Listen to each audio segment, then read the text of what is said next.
नमस्कार साथियों। हाल ही में एक न्यूज़ सामने आ रही है और न्यूज़ क्या आ रही है कि अब पूरे भारतवर्ष के अंदर में one nation one ration card लागू हो चुका है। यानी 21 तारीख को असम के अंदर में one nation one ration card को लागू करने के साथ अब पूरे भारतवर्ष में 36 राज्य और केंद्र शासित प्रदेशों को मिलाकर one nation one ration card लागू हो चुका है। तो न्यूज़ बहुत बड़ी है साथियों और कवर करूंगा मैं आपके साथ। तो उससे पहले मैं चाहता हूं वीडियो को आप लाइक कर दीजिए, चैनल को सब्सक्राइब कर दीजिए और शेयर कर दीजिए अपने तमाम दोस्तों के साथ। फिर चाहे वो तैयारी कर रहे हो UPSC, state PCS, SSC, banking, railway इत्यादि किसी भी एग्जाम की, जहां पे करंट अफेयर वगैरह पूछे जाते हैं या फिर योजना वगैरह पूछे जाते हैं, तो उनका हार्दिक स्वागत है।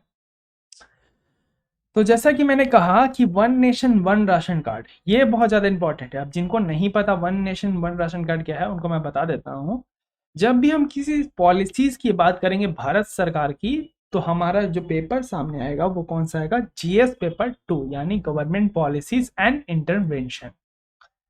तो द इकोनॉमिक्स टाइम्स के अंदर में भी आपका साथियों आया हुआ था, 21 तारीख की न्यूज है कि असम को मिलाकर 36 राज्य और केंद्र शासित प्रदेशों में one nation one ration card लागू हो चुका है।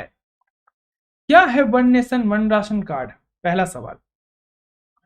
तो जिस नोडल एजेंसी के द्वारा इसे लागू किया जाता है उसका नाम है ministry of consumer affairs and ministry of consumer affairs, food and public distribution. तो 2019 में भारत सरकार के द्वारा one nation one ration card लागू किया गया। इसे लागू करने का मकसद क्या था, यानी एम क्या था? समझिए इसको ऐसे, जैसे बिहार, ओपी, ओपी नहीं यूपी, बिहार, यूपी या फिर आपका झारखंड या कहीं से भी क्या करते थे, जो मजदूर थे, जो गरीब लोग थे, यानी समझिए जो बिलो पॉवर्टी लाइन थे, वह लोग एक जगह से उठ के जब दूसरे जगह जाते थे काम के पर्पस से, तब उन्हें खाने को खरीदने में होने वाली दिक्कत को देखते हुए भारत सरकार के द्वारा one nation one ration card का कॉन्सेप्ट लाया। अब राशन क्या कार्ड क्या होता है ये मैंने रिलेटेड सर्च में आपको बताया, लेकिन फिर भी एक ब्रीफ कर देता हूं कि जिससे आप क्या कर सकते हो, खाना ले सकते हो सब्सिडी प्राइस पे। अब आप पूछोगे सर सब्सिडी प्राइस क्या होता है? देखिए, जब आपको कोई चीज मार्केट में 900 रुपए में मिले और भारत सरकार जो बिलो पॉवर्टी लाइन है उनको अगर ये चीज 800 रुपए में अवेलेबल कराए, तो जो 100 रुपए का घाटा हो रहा है ना, वो भारत सरकार अपने जेब से दे रही है। और वो जो 100 रुपए का बचत हो रहा है बीपीएल वालों को, उनके लिए क्या है? ये सब्सिडीज है। ठीक है साहब, सब्सिडी वाला कॉन्सेप्ट तो क्लियर हो गया।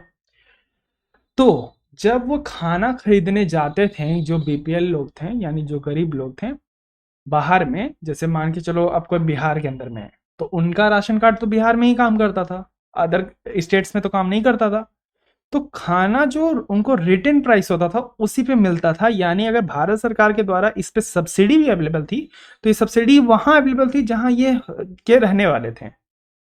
तो अब आदमी तो ऐसा नहीं करेगा ना कि काम दिल्ली में करेगा और खाना जाके बिहार में खाएगा, ऐसा तो नहीं हो सकता।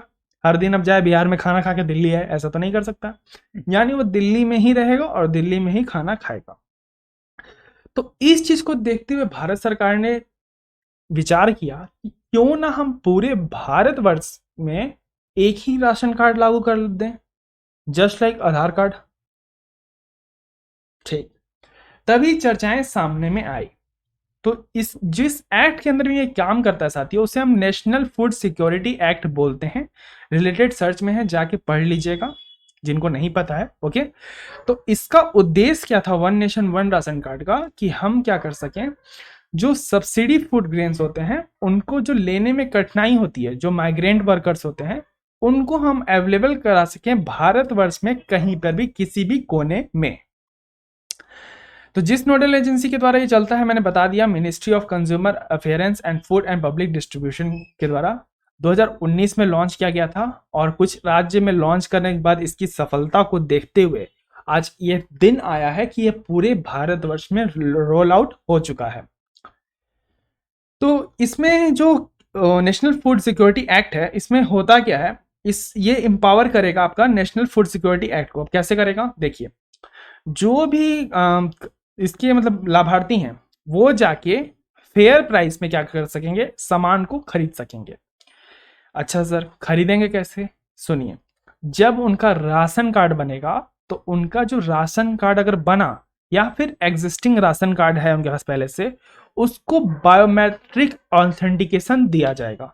बायोमेट्रिक ऑथेंटिकेशन मतलब साहब, जिस तरह आप उंगली सटाकर यानी उंगली का फिंगरप्रिंट देके या फिर आई रेटिना को रीड करके आप आधार कार्ड बनवाते हो, वैसे ही इनका राशन कार्ड भी बनवाया जाएगा। उसके बाद इनके आधार के साथ राशन कार्ड को लिंक कर दिया जाएगा, क्योंकि अब आधार के साथ सब चीजें लिंक हो रहा है।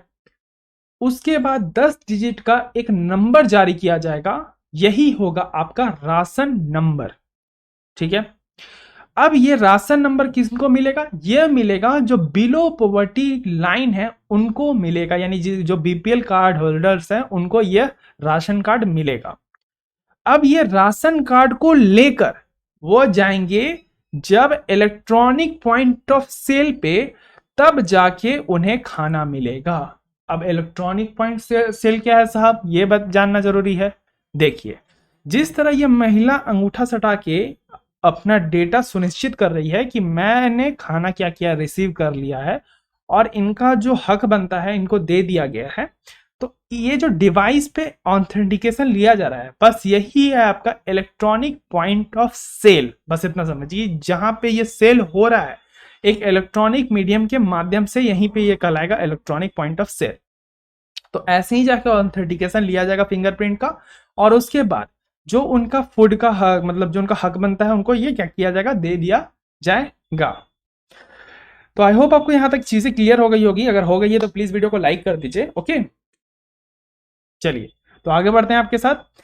अब इसका उद्देश्य क्या है साथियों, उद्देश्य तो मैंने बहुत बार अभी बता ही दिया कि हम जो नेशनल फूड सिक्योरिटी एक्ट है उसके तहत क्या कर सकें, आत्मनिर्भर भारत जो हमारा एम है उसमें जो फूड्स का जो प्रॉब्लम है उसको क्या कर सके, सिक्योर कर सकें जो इसके लाभार्थी हैं उनको।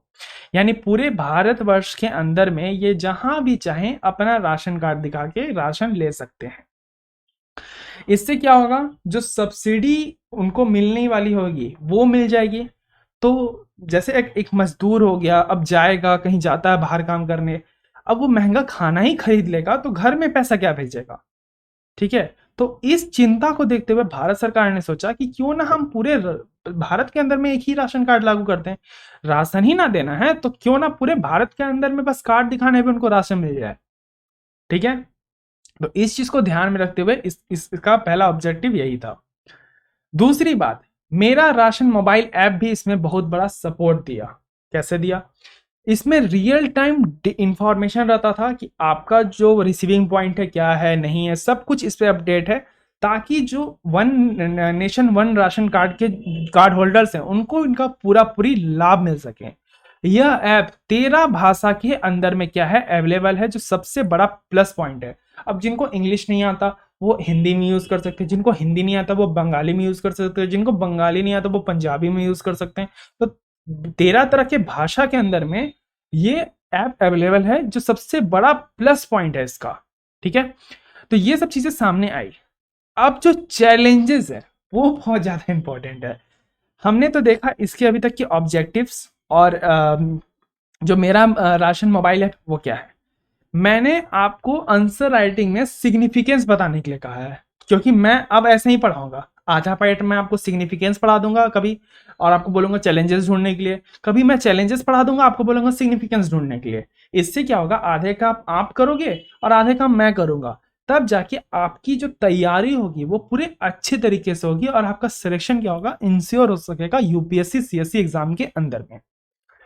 तो इसका जो सबसे पहला चैलेंज आ रहा है ना साहब, वो क्या आ रहा है निकल के, कि एक तो पहला सर्वे जब हुआ 2019 के अंदर में, केंद्र के राज्य के द्वारा सर्वे में यह पता लगाया गया कि भाई साहब जो आधार कार्ड होल्डर है ना वो 95% ही है, यानी जो 5% बच गए वो इसका लाभ नहीं ले सकते, क्योंकि आधार से लिंक करना पड़ेगा। यानी जो हंगर वाला चैलेंज है ये 5% रह जाएगा, और ये 5% आप जानते हैं हमारे तो यहाँ 0.001% भी नहीं रहना चाहिए हंगर जैसी चैलेंजेस। हमारा सस्टेनेबल डेवलपमेंट गोल है हमारा, तो ये बहुत ज्यादा इंपॉर्टेंट है कि हमें उन्हें 5% को हम कैसे कवर करेंगे। ये एक पहला चैलेंजिंग फेस हमारे पास चैलेंज सामने आ रहा है। दूसरा चैलेंज, इंटरनेट सेवा। जी हाँ साथियों, ग्रामीण क्षेत्र के अंदर में अभी भी आप जाओगे ना तो आपका इंटरनेट काम नहीं करेगा। किसी भी ऐड पे बिलीव मत करो, यहाँ तो इंटरनेट शहर में काम नहीं करता ठीक से, कभी कभी क्लास लेते लेते चला जाता मेरा क्लास। तो ये चीज बहुत ज़्यादा इंपॉर्टेंट है कि हम ग्रामीण क्षेत्र में अभी भी इंटरनेट की जो सेवा है वो बहुत ही खराब है। और डेटा जब प्रोसेसिंग ही नहीं होगा, क्योंकि ये सब ऑनलाइन होगा, तो डेटा जब प्रोसेसिंग ही नहीं होगा तो उनको अनाज लेने में प्रॉब्लम आएगी। तीसरा चैलेंज साहब, तीसरा चैलेंज सबसे बड़ा चैलेंज, अब एक मजदूर, क्योंकि ये तो आप किसी एसी में बैठने वाले के लिए नहीं कर रहे हो, ये तो वाजिब सी बात है, ये उनके लिए कर रहे हो जिस दिन रात जो हमारा मजदूर है, जो हमारा हार्डवर्क करता है। यानी जब आप मजदूर के हाथ देखोगे ना तो उनके हाथ देखना आप कितने कड़े और कितने डिफरेंट हो जाते हैं। अब उस केस में जब इनका बायोमेट्रिक्स लिया जाएगा तो वो रीड हो गया। अब जब ये दोबारा राशन लेने पहुंचे, इनका हाथ इतना खराब हो गया, उसकी वजह से ये बायोमेट्रिक्स इनका रेडी नहीं हो रहा है। फिर एक चैलेंज सामने आ गया कि हाँ भाई अब उनको अनाज कैसे मिलेगा। दूसरी बात, लॉजिस्टिक्स इशू। अब मान के चलो कि दिल्ली में डिमांड है एक्स यूनिट का और बिहार में डिमांड है वाई यूनिट का। अब यहाँ जो बिहार या यूपी या झारखंड के सारे मजदूर है वो दिल्ली पहुंच गए, तो दिल्ली में तो वाजिब सा होता है डिमांड बढ़ जाएगी, तब क्या करिएगा आप। तो इसमें लॉजिस्टिक इशू भी सामने आ रहा है। दूसरी बात, स्प्लिट ऑफ फैमिली। साथियों, राशन कार्ड दिखाकर हम अनाज क्या करते हैं, अपने परिवार के लिए लेते हैं, लेकिन जब एक मजदूर बाहर जाएगा तो वो परिवार को तो लेके जाएगा नहीं, परिवार को वाजिब सा बात है कि छोड़ के जाएगा। तो इतना अनाज लेके करेगा क्या। इसका मतलब है कि जिसको मिलना चाहिए उसको भी नहीं मिला, और जिसको उसके हक का मिलना चाहिए उसको सरप्लस मिल गया। ठीक है, तो ये चैलेंज को कम करने के लिए हमें क्या करना पड़ेगा, उनके क्वांटिटी और उनके राशन कार्ड अलग अलग बनाने पड़ेंगे। ठीक है, ये चैलेंज आया सामने। दूसरा चैलेंज, जो सोशल सेक्टर्स स्कीम चल रहे हैं उनका फायदा भी ये नहीं ले सकते हैं। क्या होगा, क्योंकि देखो सत्ताधारी में क्या होता है ना कि मैं इसे पॉलिटिकल मत बनाना, राज्य सरकार के द्वारा कोई स्कीम क्यों चला जाता है कि अपने राज्य के लोग को बेनिफिट दे सके। अब ये जो चीज कॉमन कर दोगे ये तो सबको बेनिफिट मिलने लगेगा भाई, आ रहा है समझ में चीजें। तो ये एक तरह का प्रॉब्लम सामने आ रहा है। दूसरी बात, लैक ऑफ डेटा कम्प्रिहेंसिव। अब मजदूर हैं, कल को उनको दिल्ली में ज्यादा पैसा मिल रहा है तो दिल्ली में काम कर रहे हैं, कल को उनको बोलेगा मुंबई में ज्यादा पैसा मिल रहा है तो वो मुंबई चले जाएंगे, कल को उनको बोलेगा केरला में ज्यादा पैसा मिल रहा है तो वो केरला चले जाएंगे। तो डेटा कैसे ट्रांसफर करोगे, सबसे बड़ा चैलेंज डेटा कैसे ट्रांसफर करोगे। तो ये सब चीजें चैलेंजेस सामने आ रही हैं। तो साथियों, जैसा कि मैंने आपको स्टार्टिंग में भी बोला कि नेशनल फूड सिक्योरिटी एक्ट के तहत ये काम करेगा, तो ये आपको जाके पढ़ना क्या होता है, राशन कार्ड क्या होता है, ब्रीफ बता दिए, एक बार आप डिटेल में इसके बारे में पढ़ लीजिएगा। मैंने बहुत पहले one nation one ration card के बारे में पढ़ाया हुआ है, आई बटन के पास आप लिंक देख रहे होंगे, यहाँ पे जाके आप पढ़ सकते हैं। यहाँ पे मैंने पीडीएफ वगैरह के बारे में अच्छे तरीके से बता रखा है। दूसरी बात, जो बच्चे मेंस के लिए तैयारी कर रहे हैं तो उनको 250 वर्ड में क्या लिखना है कि जो one nation one ration card है उसका बेनिफिट या सिग्निफिकेंस क्या है भारत के अंदर में। तो ये चीजें मैं आपको दी, प्लीज जाके कीजिएगा। जरूरी नहीं है कि आप मतलब इग्नोर कर दो, क्योंकि बहुत बच्चों को मैंने देखा है उनको मैं बोलता हूँ करने के लिए फिर वो करते ही नहीं है, फिर आगे शिकायत करते हैं सर हमारा प्री नहीं हुआ, हमारा मेंस नहीं हुआ। अरे कैसे होगा यार, आपको मैं रिलेटेड सर्च दे रहा हूँ, आपको मैं आंसर राइटिंग की क्वेश्चंस दे रहा हूँ, अब आप वो करोगे ही नहीं, तो फिर एट द एंड इसका बेनिफिट कौन लेने वाला है एग्जाम हॉल के अंदर में, आप ही लोगे। आपके बदले तो मैं आके एग्जाम नहीं दूंगा या कोई दूसरा बंदा आके आपको एडमिट कार्ड लेके एग्जाम दे देगा।